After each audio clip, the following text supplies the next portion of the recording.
Hey guys, episode 3. That means 3 times I've done something productive.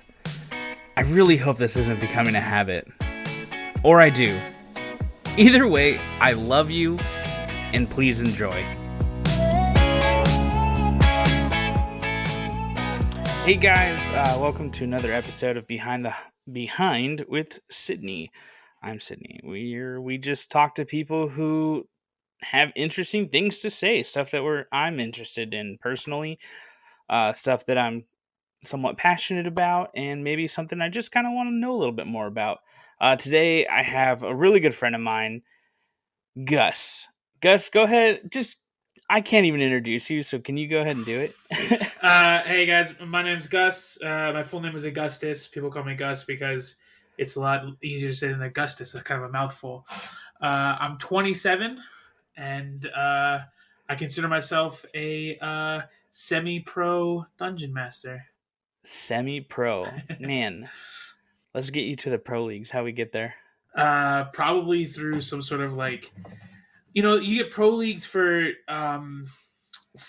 like video games and stuff by doing local tournaments. So if there's a local dungeon master tournament, send me there. I'll do it. Bro, competitive D&D. I'm in. Competitive D&D. Whoever tells the best story wins. It's all It would subjective. be the most interesting Probably. esport to watch. Because it's basically just sitting around watching a bunch of people tell a story, which is how they used to tell stories, way back when. So it probably wouldn't be too far off. Right? Yeah.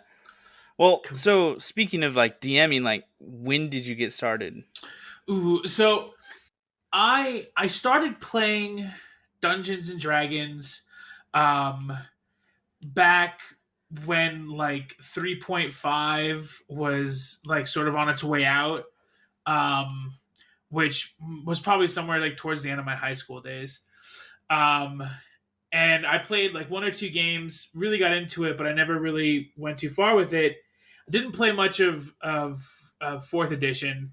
And then 5th edition came out about 6 years ago by this point. And that was when I really started to DM regularly, was when 5th edition fully came out. Okay. So I feel like we all started at the same milestone in life. All of us got kind of into it around nearing the end of high school or after high school, right after that same age group. Because I guess that's when we have jobs and we can go do whatever we want, and so we go to where our friends are, and then our friends happen to be nerdy people who are just like us, and they bring us into D&D, and that's just how it goes. It's kind of an MLM if you think of it. Yeah, I had a lot of friends who did Dungeons and Dragons, uh, in high school, because because 4th edition had just released by the time I got to high school. 4th edition was 2007, 2008, around there. Yeah. And so I had a lot of friends who were already into it, including a couple teachers who I was really close to. And 4th edition came out. Not many people liked 4th edition. It was kind of a hit or miss with a lot of people, but 3.5 was the standard for a very long time. And so in senior year of high school, because I told myself always I was never going to be that kind of geek that played, World of Warcraft, that played D&D, that, was super geek. I was those are the weird geeks. I'm not going to be any one of them. But a friend of mine was hey, we're doing Dungeons and Dragons, and I was oh god, those nerds, dude. They're playing Dungeons and Dragons. I got nerds for friends. So why don't you stop by, check out a game, just take a quick a peek at it. And I was sure, whatever. So I stopped by, made a character, was sort of half paying attention to the Dungeon Master, but I just started playing more and more. I got more and more into it, and we never finished the campaign. It was really interesting. It was it was a sort of sprawling tale about a group of dragon slayers who slayed all the dragons, and they were sort of forced to try and integrate themselves into a regular society. And every quest we took that had some sort of big bad boss was actually some sort of like twist on you just got to deliver some stuff. It was really interesting, and I enjoyed the story, but like we never finished it because we came to graduation. Some people went off to other high schools, and this was well before like Roll20 and other like virtual tabletops were a thing. Right. And then like I graduated in 2011, 2000, and then in 2014, 3 years later, was when fifth edition released, and I was like, I really liked 3.5, and I was like, oh, there's a new book out, because I didn't understand the editions at the time either. So I grabbed the Dungeon Master guide and the player handbook. And I was like, oh, these are completely different from what I was used to. Right. So I just, I sort of rolled with it, and I got some friends because this is also about the time that Roll20 had just launched into beta. Like I think it was like a year after 5e was released, maybe closer to like a couple months. Right after like Roll20 was released, we jumped on and we played a really short campaign that I DM'd, and I fell in love with DMing, and I've just sort of like put myself in that position ever since. Dude, so yeah, you're a really good storyteller. I catch your streams most Sundays, and it just looks like your players are having fun. You're having fun. And I think a good time. That's like the really important part is like when we were younger, a lot of people were flaky, that's just kind of how it was. Your life was like, I just woke up and I don't know what I'm going to do in 5 minutes. Mm-hmm. That's just kind of how it was. So getting D&D together, it's commitment. It's time commitment. Yeah, I couldn't even get a band together. So it's almost the same. You're creating a band that meets up every week. A band of adventurers. Exactly. I had the pleasure of one of my best friends is actually an old teacher of mine. His name is Patrick Logan. Right now he teaches social studies at a middle school called Jefferson Middle School. When I had him, he taught literature. He's actually one of the people that got me into like writing and storytelling. I sort of attribute a lot of the things that I like to being sort of like a closer friend of his. And as I grew up, I continued to go to Jefferson, and now he's more of like a friend than sort of like a mentor. But I went and saw him not too long ago. They were having it was actually last year. They were having a yard sale for some new equipment for the band room, some of that, all the good stuff. And I stopped by and I saw him, and I was like, yo, what's up? And we started talking, and I told him that I was super into D&D, and he was like, oh yeah, we have a D&D club now, right? Like they have like for after school. And so basically like this teacher who I love named I think his name was like, I can't remember his name. I think it was Mr. Kent. He is the dungeon master there, and basically he plans out an entire adventure that's going to span the whole school year. And before graduation, they finish the adventure, and then they pick the characters up next school year.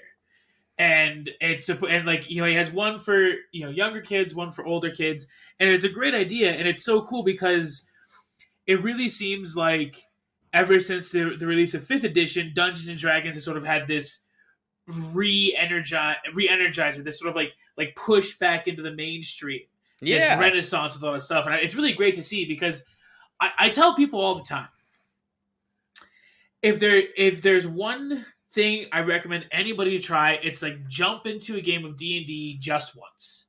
Just once. Like it is one of the most unique experiences you'll ever have. And there are just some things that, when you get into this game and you start playing with your friends, or you have a good DM, when you enjoy the story, it'll hook you.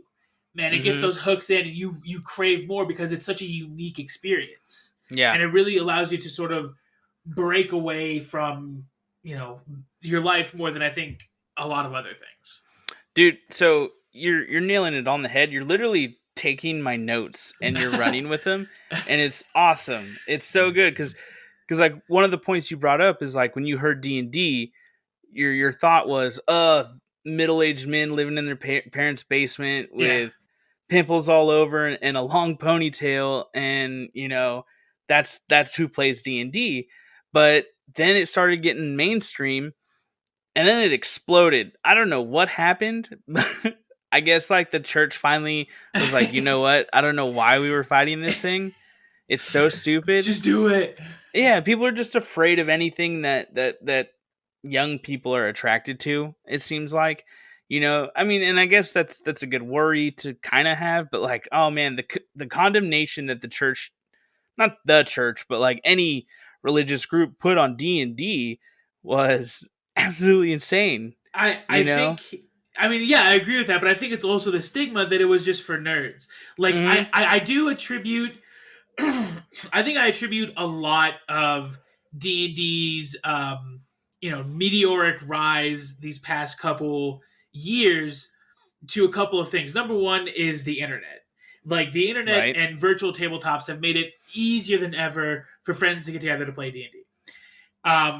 And number two, I think it's podcasts like Adventure Zone and Harmon Quest and Critical Role that really push D&D into like the forefront and show that like these are voice actors, voice actors that Yeah.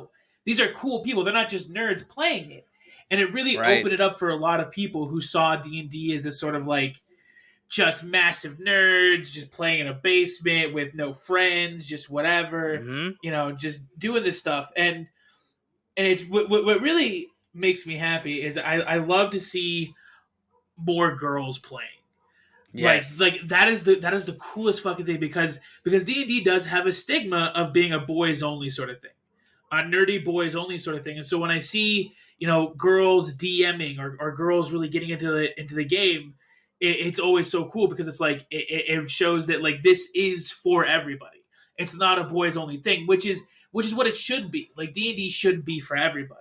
Yeah, it's representation's important. Exactly. Representation is so important. And so it's really great when I see that when it's like, yes, Mm-hmm. you can be a girl and enjoy this. You don't even have to be a nerd to enjoy this. D&D is something that everybody can enjoy.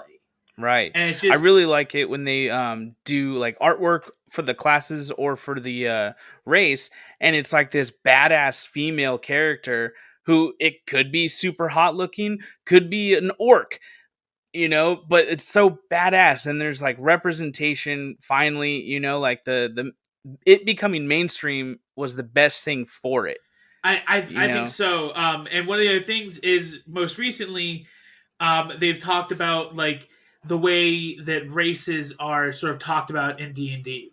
Mhm. Like more recently with there's a brand new source book that just came out yesterday called Tasha's Cauldron of Everything, which is a callback to the Xanathar's Guide to Everything. Xanathar being a beholder, and Tasha is actually a wizard who has created a lot of spells in like the world of D&D. Okay. Um, and with this, they sort of like broken down like character creation, allowing you to really change up how characters are made and like race bonuses, but also working hard to remove um, this idea that certain races are inherently evil. Yeah. Yeah, Like when it started showing tieflings being paladins, and it started showing like tieflings being like the hero, I was like, okay, there's like a shift happening where mm-hmm. it just expands, because like the whole point of D&D is that you can do anything. And be anything. Yeah, but a lot of people have a hard time doing stuff that they can't see. Yeah, So when you represent it in a certain way, except for them that damn goblins. it opens people's minds. You know what I mean? It completely opens their minds. And going back to what you said, like I encourage anyone to just do it. Because I liken it to the fact of I'm not playing a made up character. I'm playing a piece of my personality. This Yeah, character isn't someone else completely. They're a piece of me. You're always yourself. just you have it's an exaggerated part of your personality when it comes Yeah. to the character, which is another great thing. Yeah, which is another great thing because like there are a lot of board games or video games, RPGs, or even RPGs where you get to create your own character, but they sort of like your character has a structure of who they are. They Right. have a past. But like with D&D, this character is you.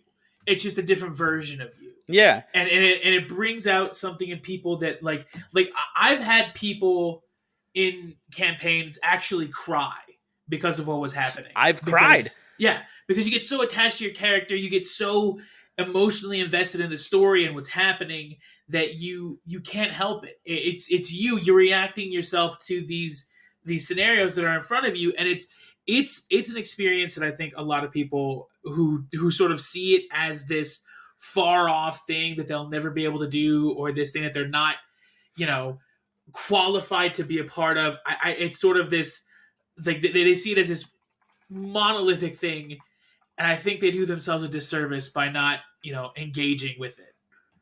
Dude, that you're again nail on the head. I'm so excited for the future of D&D. Me too. I can't wait. I feel like it's just now breaking through. I first heard of the Adventure Zone, which is probably my favorite podcast ever. And I just stumbled into it. And hearing these three brothers and their dad bicker like their siblings in character the whole time. Oh my gosh. It's everything you want. Yeah. And they made it so people who were never involved in D&D but were involved in their other sources of life are now introduced to D&D. It's like my little cousin, she's I think she's about 23 right now. God, I'm gonna get so much shit for not knowing her age. Younger than 20, she can't drink yet. I know that much. She came to me at the last family gathering we had earlier in the year, and she's like, "Hey guys, you play D&D?" And I was like, "Yeah, I play D&D." And she's like, "Tell me about it."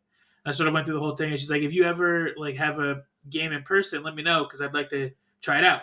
My cousin doesn't even like playing Jenga, right? she doesn't even like playing regular board games, and she like the most ever video game she's ever played. I think she played Mario Party on her Wii, right? Which is long time ago. And she really enjoyed like the Wii Sports and stuff, and that was like her extent into like the world of video games. But to have her come to me and be like, "I want to try D&D," was really cool. And her sister, who's a little bit older, was looking at her like, "What?" and I like tried to explain to my sister like what the whole thing was, and she just like her sister just didn't understand, right? Yeah. Or she chose not to understand. And I was like, "You really should try it." And my sister or my little cousin was like, "Yeah, you like I want to get into it." And I was like, "That's so cool. That's so cool." Like she's the last person I would ever see playing D&D, and it's so cool to see her like interested in it. Yeah, which is so fun. That's really neat. I'm gonna try to convince my wife to play. You should do it. Yeah. I'm definitely gonna have to make some promises. Like, I'll do the math for you. I'll make sure you don't have to do any math. I got it, babe. Yeah, I don't want you to have to worry about the hard stuff until you want to. But I feel like she would just love being like a sassy person in that game. It'd be her dream come true, I think. It really is something unique, and it's so good to see this just shift of attitude towards it. Right. And I love that. This full acceptance for it to the point where like you can say like I play D&D, and somebody would be like, "Oh, that's so cool. Tell me about it," instead of like, "Wow, you're such a nerd." I've gotten dates with people because I said, "Yo, I'm a DM," and they're like, "What's up?" And I was like, which is super fun. It's a whole new world, or the world is ran by nerds. Yeah, the world is ran by nerds, and it's so good but like I do understand why a lot of people are sort of hesitant because 5e is late in its life. It's 6 years. Coming on 5 years sometime next year. Right. Or not 5 years, 7 years coming sometime next year. 2014. So there's a lot to it. Like there's a lot to it, and so people see like all of these books and sort of the price tag for it, because some of these books aren't cheap, right? No. You can get some of these books at Barnes and Noble. They're like $50, Yeah. right? I buy mine off of Amazon, which is really bad. Amazon sucks, but they're like $25 on Amazon. They're like half off. Mm-hmm. So it's hard not to buy them. But like I have a huge shelf of them, and people, they're like, they see like all these things for them, and they're like, which ones do I buy? There's like a starter set. Do I want that? How many people am I going to have? So I can understand why people are sort of hesitant to try it, but as you sort of break it down, it gets easier. Yeah. There's a lot of talk in some of the areas about what's going to happen when 6th edition gets released. There's rumors that it might be sometime next year, or the year after. Like I said, they just released Tasha's Cauldron of Everything, which is sort of like the extension to the current one. And so people are sort of wondering, like, are they going to release a whole new edition, or are they just going to continue to release source material that edits the current edition? I think they're going to be like Windows, where once they hit 10, and then they're like, hey, let's just do 10 and update it all the time. Yeah. And they're like, now we're just Windows. So now it'll just be D&D. now we're just Windows. I mean, like, that's sort of what they were going with, because the original Dungeons and Dragons was just Dungeons and Dragons, and then it was Advanced Dungeons and Dragons, and that's then the one it was I started with, yeah. Advanced Dungeons and Dragons 2nd edition, and then they dropped the Advanced and just went to Dungeons and Dragons. Yeah. And like the original Dungeons and Dragons, I think came out in 75, 74. Young Jamie, can you get that for me? I'll check right now. Yeah, like way back in the day. And so it's been 1974. 1974. So 36 years ago. Oh no, 46 years ago. 46 years ago this came out. 4 more years and it's on its 50th anniversary, this game. It's been around forever. But it's gone through a lot of changes, and everyone's favorite, like 3rd edition, came out in 1997. I know that much. Mm-hmm. Not 2000. It was Wizards of the Coast acquired it in 1997, released 3rd edition in 2000. Everybody loved it. And then they released 3.5 in 2003, and then they released 4th edition in 2007. And so, they sort of like very quickly moved through it, and then, 5th edition was released in 2012. So this sort of idea that like the longest D&D went between like new releases was the release between Advanced 2nd edition and then 3rd edition. Right. That was the longest it ever went to. That was like a 13-year gap or something like that. Since Wizards of the Coast acquired it, they sort of went through the editions really quickly, but they had a sweet spot with 5th edition. So I wouldn't be surprised if we didn't see a 6th edition until like 2025, or probably for the 50th anniversary. Honestly, they might 2024. Do like, yeah, 2024. They'll probably release like a brand new one, and just like Call it D&D 50. Yeah, D&D 50 probably. Yeah. Or like the 50th anniversary Advanced Edition or something like that. But it's just it's just they're going to continue it for a while because there's something special about 5th edition. Like there's a lot of people you can ask, right? And be like, "What's your favorite edition of D&D?" They'll say 3.5. A lot of people loved 3.5. That's why Pathfinder got insanely popular. Yeah, Pathfinder got insanely popular because it uses a lot of 3.5 rules. But like, they're sort of like rationale for that is there's a little bit more like flexibility in combat and like character customization when it comes to like battle abilities and stuff that they enjoy. Whereas 5th edition, it opens up so much. It is very hands off on a lot of the rules. It really lets you do whatever. Whereas like 3.5 really had some rigid rules on how certain things worked. Mm-hmm. 5th edition sort of leaves you to, the DM's devices on how they want to handle certain encounters, which a lot of people don't like. And I can understand that. Like people like to have rigidity. But when it comes down to it, the sort of hands-off approach is what makes 5th edition so popular, is because you really can do, say, whatever you want. Mm-hmm. and it opens the door for a lot, which I think is why they're probably just going to continue to release supplements, because they've got a winner with 5th edition. Oh, definitely. Yeah, I think that was the big problem with 4th edition, is it really limited everything you could do. It had your at wills, it had your encounter powers, it had your daily, it had like everything that you wanted to expand on. It had it already mapped out for you. Mm-hmm. Which I think as a new player, that's great. I think that's a good thing to get them involved in. But after like a few sessions of 4th edition, I got really bored. Which sucks, because I have Player's Handbook 1, Player's Handbook 2, Player's Handbook 3, DM Manual, and Monster Manual. And I bought them at full price. Yeah. But I still have them. But I also, if I ever do end up running another campaign, I can use those books to find like monsters I want in there, right, and just I have Forgotten Realms as well. Mm-hmm. That's when I first got to learn what a Genasi was. That was absolutely nuts. So, Gus, if you were just to go back in time right now mm-hmm. to the day that you were planning your first DM session, what would you do differently and why?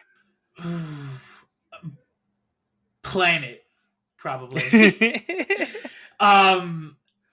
My DM style is very loose. I improv a lot because I feel like improv brings some more genuine responses to encounters and to like RP and stuff. I mean, I have planned. I mean, I don't actually write a lot of stuff down. Mostly anything. Like I remember what I need to remember, and I have story beats that like if I need to write them down, I'll have them written down. But like for the most part, like between encounters is all ad libbed. It's all improv. My mistake with the very first session I ever had was improving it too much. I had this riddle. So this is what I mean. So I had this riddle. That you had to solve the riddle to open the door. My friend, Jay, he was playing with us, and Jay was playing a barbarian. He's actually in the chat right now. He knows exactly what story I'm about to tell him.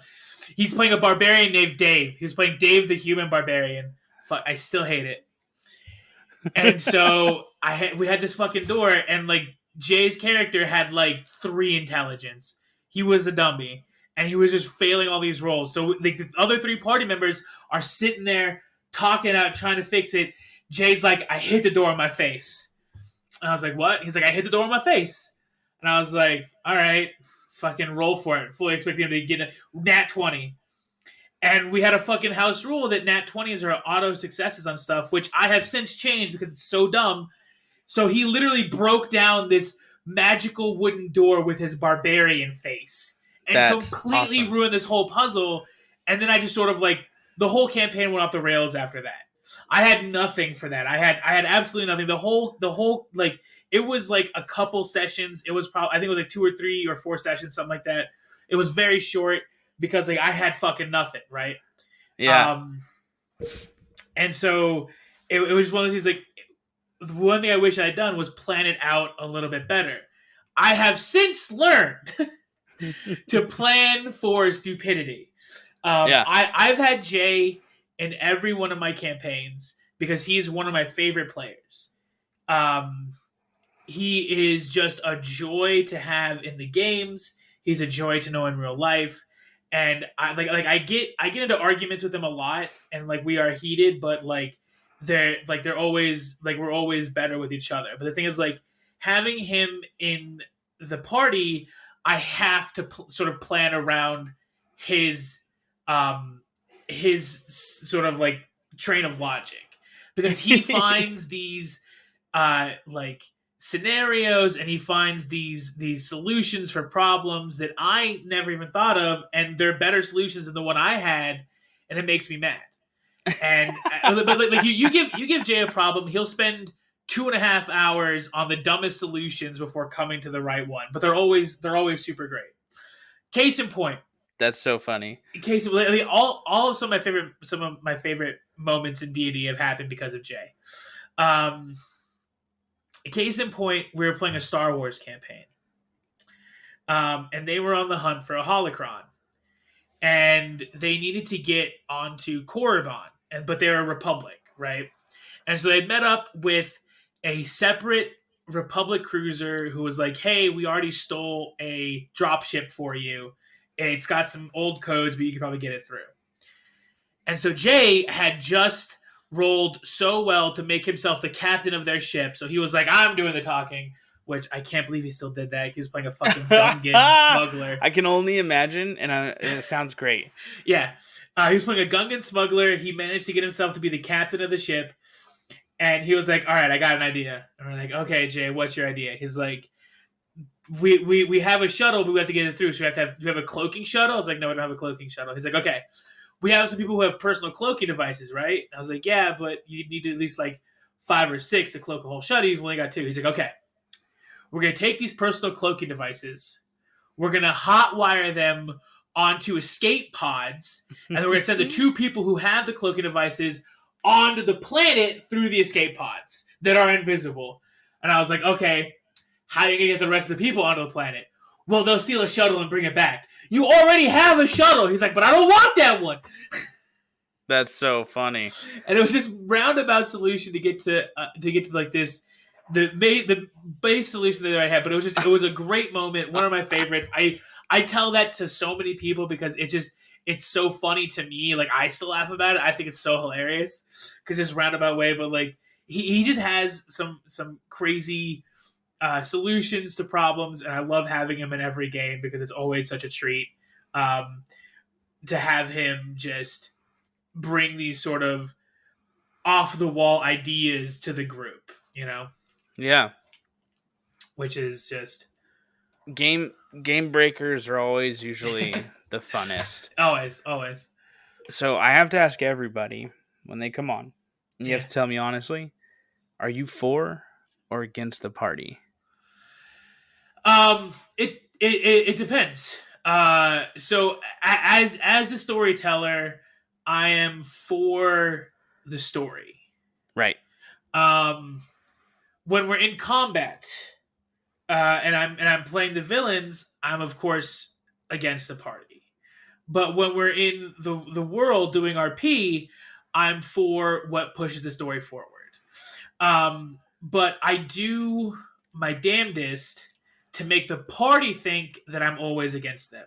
Yes, 100%. 100%. To the point where, like, my players don't trust a goddamn word out of my mouth. Everything I say, they give me side eye, right? And I would have it no other way. Like, that's what I want. You know, I want you to look at the scenario and as your character, you know, second guess yourself with what you might do because it's the kind of scenario that you should be cautious about. But if we're in a tavern and we're nice. I can't hear that, so that was only for you. That's just scared me. So, you know, like when we're in a tavern and we're doing RP and stuff, you know, they look at the characters who, you know, I play them off sort of shady. They make the right choices. It's very much that, like, I don't ever want my party to fail.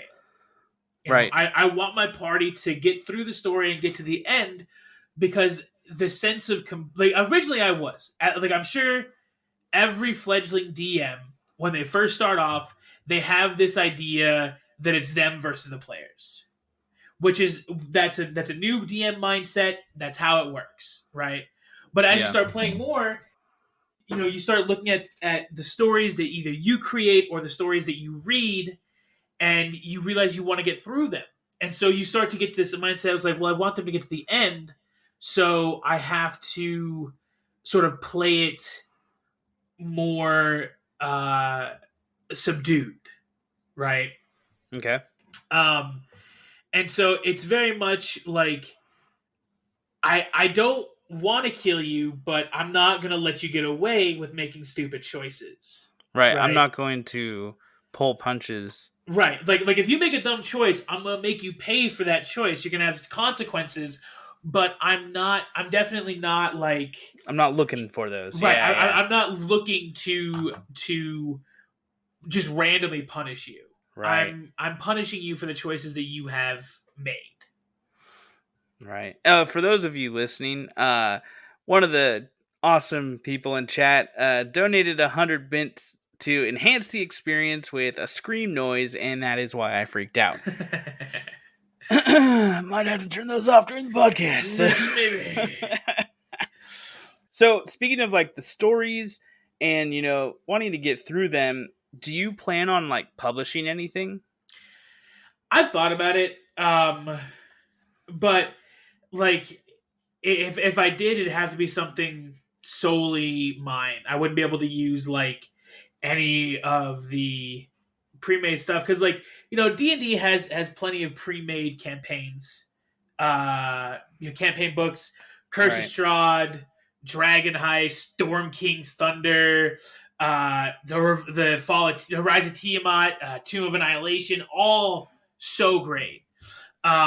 So if I ever did publish something, it would have to be something that is solely mine. Maybe using the world of Faerun, like they're in the world of Faerun, but something that is solely mine. Yeah. I mean, that's I think it would be fine to use like the same universe. Right. Well, like that's the thing is like D&D is so big because like the world that Wizards of the Coast who make D&D, like the world they use is called the Forgotten Realms, Faerun, the massive continent of Faerun. And that's where, the things like Baldur's Gate are located, Waterdeep, the Sword Coast, Saltmarsh, that like towards the north, the newest one, like the Dale Lands, Icewind Dale. And so a lot of like the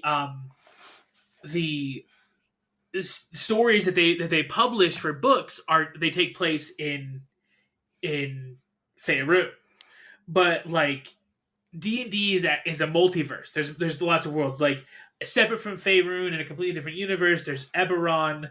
The Curse of Strahd takes place in Barovia, which is technically its own plane outside of Faerun. There's of course the Astral Planes and the Nine Hells, and then of course Wizards of the Coast owns Magic the Gathering as well. So they've introduced some of the worlds of Magic the Gathering into D&D. Which has been so cool. Yeah. Ixalan, Ravnica, Theros, what's that one? Kaladesh is so cool. And they're so and then of course they're introducing D&D now into Magic the Gathering, which is fantastic. So like Magic the Gathering and Dungeons and Dragons take place in the same universe on different planes, which is so cool. Yeah, it's dude, what a way to open it up. You know what I mean? Yeah. It's so cool. So I'm gonna ask you for a little bit. Those glass cases behind you are so cool, and they're full of the dopest stuff. Do you have some like your favorite items in there? Like why are you collecting them? What is going on? Most of those cabinets, so this cabinet over here on the farthest left towards the wall, that's full of pop figures. So neat. I collected a bunch of small pop figures for a while. I haven't got any new ones for a while, but I loved having them. They're just something fun to have. The cabinet next to it, this bigger one here, full of Gundams, and then towards the bottom some Star Wars stuff. Which is, Gunpla. I love Gunpla. My friend Ryan got me into it a couple years ago, five or so years ago. I built some small ones, sort of got more and more because like I love building models. Like I love building models, but one of the things that I dislike a lot about building models is having to paint them myself, which I've since sort of gotten over that. I started painting minis, so I've started painting more models, which I really love. But I love making models, and Gunpla is just so cool because you can make like you build this model, but the model is actually an action figure. It's got all the movable parts, movable hands, replaceable heads, all the cool stuff. and then of course you can Oh, make them neat. look super crazy. My lights are broken, so you can't see anything cool in there. I got to get some new ones. No, you're Um, good. I'm sure people can look up what you're yeah, talking about. but I've got some really cool ones in there. My favorite thing in there would probably be a newer acquisition. It's towards the bottom. You can't see it, but it's a small sort of cutout recreation of the Death Star trench run. Oh, cool. It's got an X-wing, a Tie Fighter, and a Tie Interceptor, and So neat. it's super cool. I love it, and I got it I got it at Gunpla. Like they sell it at fucking Barnes and Noble, which is crazy to me. That's so cool. Yeah. Barnes and Noble, just open it up. So, but I love Gunpla, and I love making models. I actually have a fresh model around here that I need to actually finish making. It's just sitting in like a crate. My friend Ryan has like a whole room dedicated to it. He's got like stacks on stacks on stacks on stacks of like models and boxes and paints and all this crazy stuff. That's so cool. Mm-hmm. I mean, it's definitely a hobby that is worthy of like, oh, I'm a woodworker or leather worker on the side. It's definitely something that I think the stigma around collecting that stuff has always been like, oh, you're just wasting your money. What are you doing playing with toys? But what's happening is those are becoming the heirlooms. Those are the heirlooms that we're going to pass down to our families. And who cares if it's a Gundam? You know Who what I mean? cares, That's dude? something that was important to you as a person, and you want to give it to those so that they can remember you. That's all heirlooms are. You can have gold, silver, whatever, but we're talking about the emotional importance of an object when it comes to that. It's not about how much it costs or what it's made of. It's about how you value it Mm-hmm. as an individual. And I think we're seeing a huge shift in that too, where like I said, like nerds are taking over, the big jobs are software developers, IT, everybody that works in computers and because the internet is huge. The internet is running the world. And I mean, that's how we're able to do this right now. Mm-hmm. It's absolutely insane. And since that's such a huge industry, it requires more nerds. And those are the people making the big bucks, going out there to do the thing.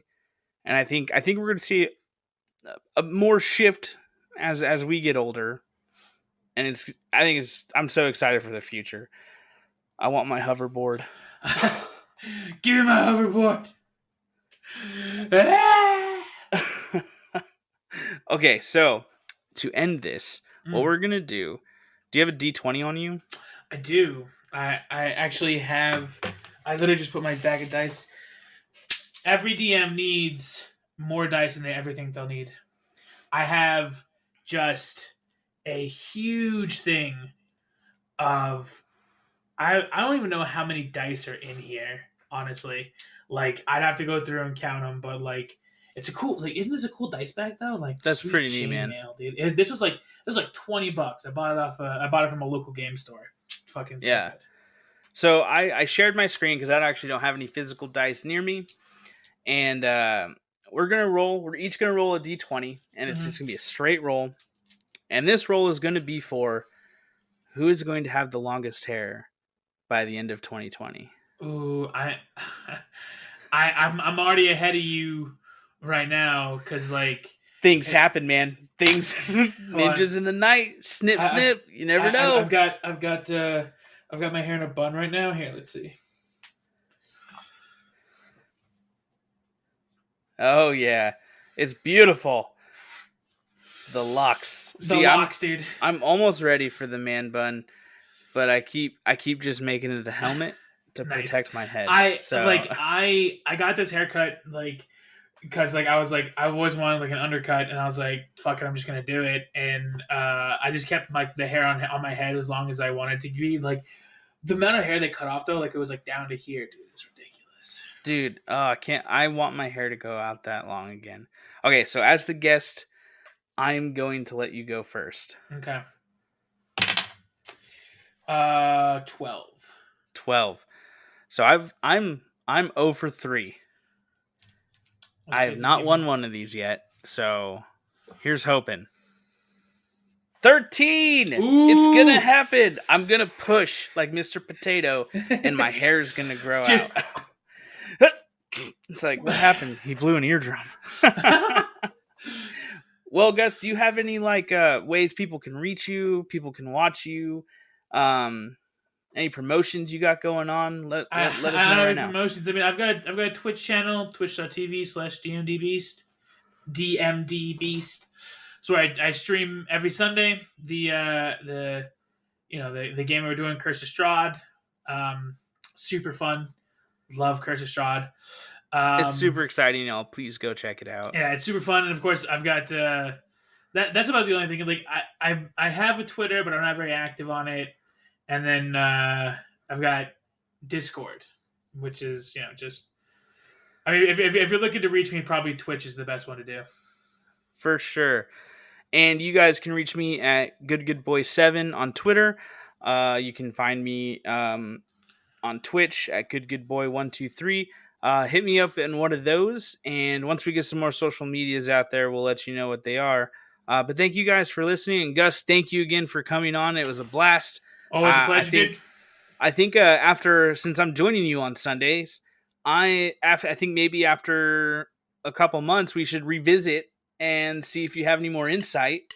And sounds good. It's gonna be really good. Gab. Everyone is excited to see you join. I think everyone there is super awesome. I've always liked playing with them, so I cannot wait. Again, thank you for coming, and thank you guys for listening, and you guys have a good one.